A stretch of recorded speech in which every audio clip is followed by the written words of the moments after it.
Ayan, doon sa mga nagtitext, mamaya ko na kayo sasagutin. At sa mga tumatawag, mamaya na, nagpo-program pa tayo. Okay, si Sir Edmond Rogando, Managing Director po ng Kebab Turkey, Baba Rafi, at si RJ Pabella po, ang Marketing Executive ng Kebab Turkey, Baba Rafi. Good morning, sir, once again. Magandang umaga muli sa inyo. At happy birthday ulit, ha? Thank you very much po.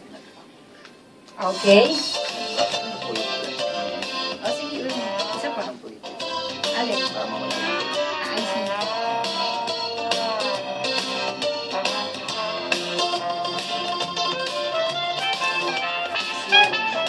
Pwede na ba? Okay, ayan, habang nagpapapicture po. Ayan, sumisilip si Mami Jen. Another one sa po. mga guests natin. Sama po. Another 1, one. 2, 3. Sama lang ako. Sige po. Sasama daw siya. Sige po. Ayan. Sige po. Ready? At ang ating pong tinatalakay, syempre, kain tayong program, puro pagkain. 3. At sabi nga po kanina ng ating mga guests, yung pagkakaiba ng kanilang produkto sa ibang products, ay nako, ibang-iba. Bagamat sila ay 1 year pa lang, di ba, Sir Ed? Tama?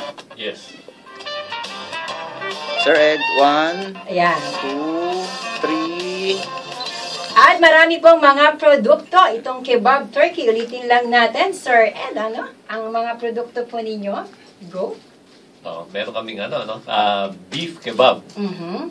May tatlong sizes ang beef natin. Beef kebab. Meron tayong junior para doon sa mga light na eater. Sa regular kebab. At meron kaming double beef kebab.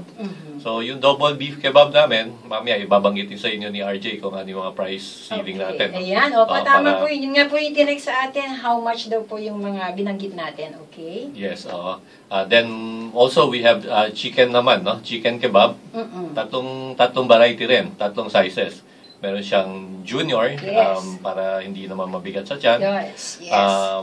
Chicken, regular chicken kebab. Opo. Ito naman sa mga appetite, actually kung pwede natin tawagin, mas matakaw. No? Hindi naman po matakaw, mas magana pong kumain. Mas magana, tama. Diba? Mas Tama, magana po silang kumain. Meron tayong tinatawag na double chicken kebab. Okay, ayan. So, para si RJ na po ba magbabanggit ng mga price? I think si RJ na lang magbanggit, pati yung mga ibang mga items natin. Ayan. Ayan. Ayan, ang kagwapuhan ni RJ, talaga naman. Sige, RJ. Ayan naman po ako. Bali, meron po tayong beef, okay, chicken, hotdog, burger, choco bun, and yung veggie kebab. Ayan. And then coming soon nga po, yung kebab rice natin. Ayan. Bali, lahat po ng kebabs natin come in 3 sizes. Junior, regular, and double. Okay. And then all kebabs, we have the option po to add on cheese sa kebab natin. Ayan,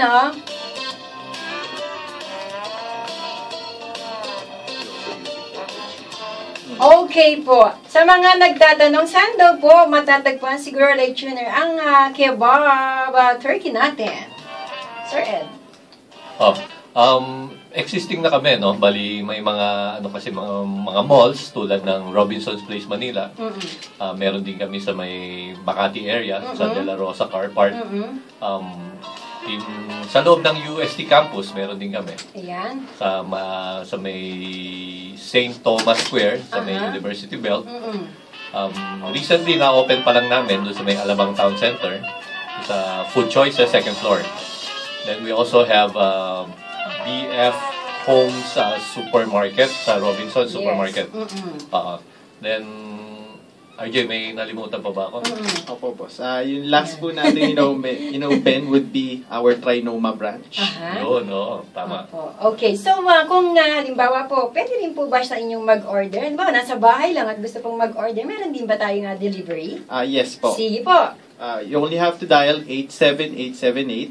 Huwag mabilis, RJ, para tinatalayan ng iba nating mga taga-subaybay. Sige po. Bali, Ang delivery hotline natin would be 87878. And you only have to tell the operator na order po tayo ng kebab turkey. And from there, mapaprocess na po yung orders. Ayan. So, parting words po, Sir Ed, bago tayo magtapos, ano po ang nais niyong iwang message po sa mga taga-subaybay ng programang Kain Tayo? Sige po, Sir. Unang-una, maraming salamat sa iyo, Ma'am Bel, Yeah, sa pag-imbita sa amin. welcome po. At binigyan mo kami ng pagkakataon na maibahagi namin sa mga taga-subaybay ng inyong programa na ang kebab turkey ngayon ay making waves na rin in the Philippines. Yes. So, maraming salamat muli at doon sa mga nakakain na ng kebab turkey. Yes. Yung mga nakapag-ano na sila, no? Opo.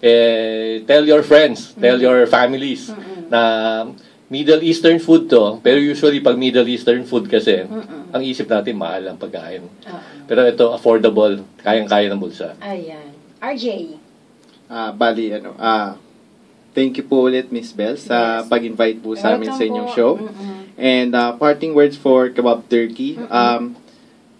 Feel free to visit one of our branches sa sinabi natin, Robinsons Manila, Trinoma, De La Rosa Car Park in Makati, Alabang Town Center, Robinsons BF Homes Parañaque, UST Car Park, and St. Thomas Square. And pull to experience po. Yes. It's healthy, tasty, convenient, and Kebab Turkey, the world's biggest kebab chain. Ayan. May nag-text lang, sabi ni Mami, gintanong ko daw, sabi niyo, kasi late, ayan, siya. Pinapatanong niya kung saan daw po nanggagaling yung ating beef at saka po yung chicken. Di ba, nabanggit niyo po kanina, imported po. Saan particular na bansa? Ayan. Bali, ang beef natin is 100% American beef. Okay. And the chicken is Also important. also imported. Ayan. So, yung mga nakikinig sa atin, nakakatakam sila. Takam na sila sa ating pong pinag-uusapan.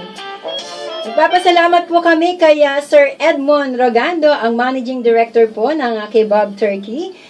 At nako, Baba Rafi, syempre si Sir RJ Pabella, ang Marketing Executive ng Kebab Turkey, Baba Rafi. Salamat po ng marami at sana maulit po kayo, ha?